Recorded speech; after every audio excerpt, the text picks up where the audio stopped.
Mutual ಫಂಡಲ್ಲಿ invest ಮಾಡಬೇಕಾದ್ರೆ ತುಂಬ ಜನಕ್ಕೆ ಬರೋ ಕ್ವೆಶನ್ ಏನು ಅಂದರೆ ಡೈರೆಕ್ಟ್ ಪ್ಲಾನಲ್ಲಿ ಇನ್ವೆಸ್ಟ್ ಮಾಡೋದು ಬೆಟರಾ ಅಥವಾ ರೆಗ್ಯುಲರ್ ಪ್ಲಾನಲ್ಲಿ ಇನ್ವೆಸ್ಟ್ ಮಾಡೋದು ಬೆಟರಾ ಅಂತ. ನಿಮಗೆ ಮೇಜರ್ ಡಿಫ್ರೆನ್ಸ್ನ ಫಸ್ಟ್ ಹೇಳ್ಬಿಡ್ತೀನಿ. ಡೈರೆಕ್ಟ್ ಪ್ಲಾನಲ್ಲಿ ನಿಮಗೆ ಎಕ್ಸ್ಪೆನ್ಸ್ ರೇಷಿಯೋ ಕಮ್ಮಿ ಇರುತ್ತೆ. ಫಾರ್ ಎಕ್ಸಾಂಪಲ್ ಒಂದು ಫಂಡನ್ನು ಪಿಕ್ ಮಾಡ್ತೀವಿ, ಸೊ ಅದು ಎಕ್ಸ್ಪೆನ್ಸ್ ರೇಷಿಯೋ 1% ಇತ್ತು ಅಂದರೆ ನಿಮಗೆ ರೆಗ್ಯುಲರ್ ಪ್ಲಾನಲ್ಲಿ 1.4 to 1.5%, ಅಂದರೆ 0.4-0.5% ಜಾಸ್ತಿ ಇರ್ಬೋದು. ಬಟ್ ನಿಮಗೆ ಅದು ಕಂಪೌಂಡಿಂಗಲ್ಲಿ ತುಂಬ ಮೇಜರ್ ಡಿಫ್ರೆನ್ಸ್ ಬರುತ್ತೆ.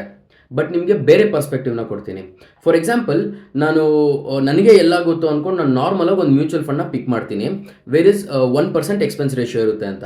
Over A period of time ಅದು ನನಗೆ ಲೆಟ್ಸೆ ಒಂದು 13% ಕ್ಯಾಗರ್ ರಿಟರ್ನ್ಸ್ ಕೊಡ್ತು ಅಂತ. ಬಟ್ ಇನ್ನೊಂದು ಸೆಕೆಂಡ್ ಸಿನಾರಿಯೋದಲ್ಲಿ ನಾನೊಬ್ಬ ಅಡ್ವೈಸರ್ನ ಹೈಯರ್ ಮಾಡಿ 1.5% ಎಕ್ಸ್ಪೆನ್ಸ್ ರೇಷಿಯೋ 0.5% ಎಕ್ಸ್ಪೆನ್ಸ್ ರೇಷಿಯೋ ನಾನು ಜಾಸ್ತಿ ಕೊಟ್ಟರು, ಲೆಟ್ಸೆ ಅವ್ನು ನನಗೆ ಒಂದು ಪ್ರಾಪರ್ ಒಳ್ಳೆ ಸೆಕ್ಟರ್ ಇರೋ ಫಂಡನ್ನು ನನಗೆ ಅವ್ನು ರೆಕಮೆಂಡ್ ಮಾಡ್ತಾನೆ. ನಾನು ಆ ಫಂಡಲ್ಲಿ ಇನ್ವೆಸ್ಟ್ ಮಾಡ್ತೀನಿ. ಲಾಂಗರ್ ರನ್ನಲ್ಲಿ ನನಗಿದೇನಾದರೂ 15-16% ರಿಟರ್ನ್ಸ್ ಕೊಡ್ತು ಅಂದರೆ 3-4% ಆಲ್ಫಾ ಜನ್ರೇಟ್ ಮಾಡ್ದಂಗೆ ಆಗುತ್ತೆ.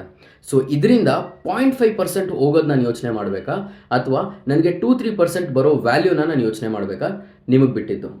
ಬಟ್ ನಾನೇನಾದರೂ 0.4%, 0.5% ಎಕ್ಸ್ಟ್ರಾ ಎಕ್ಸ್ಪೆನ್ಸ್ ರೇಷಿಯೋ ಪೇ ಮಾಡಿ ಇನ್ ರಿಟರ್ನ್ ನನಗೇನಾದರೂ ವ್ಯಾಲ್ಯೂ ಆಡೆಡ್ ಸರ್ವಿಸ್ ಸಿಕ್ಕಿಲ್ಲ, ವ್ಯಾಲ್ಯೂಯಬಲ್ ಇನ್ಫಾರ್ಮೇಷನ್ ಸಿಕ್ಕಿಲ್ಲ ಅಂದರೆ then it is of no use. Video ಏನಾದರೂ ನಿಮ್ಗೆ ಇನ್ಫಾರ್ಮೇಟಿವ್ ಅನ್ಸಿದ್ರೆ ನನ್ನನ್ನು ಫಾಲೋ ಮಾಡೋದನ್ನು ಮಾತ್ರ ಮರಿಬೇಡಿ.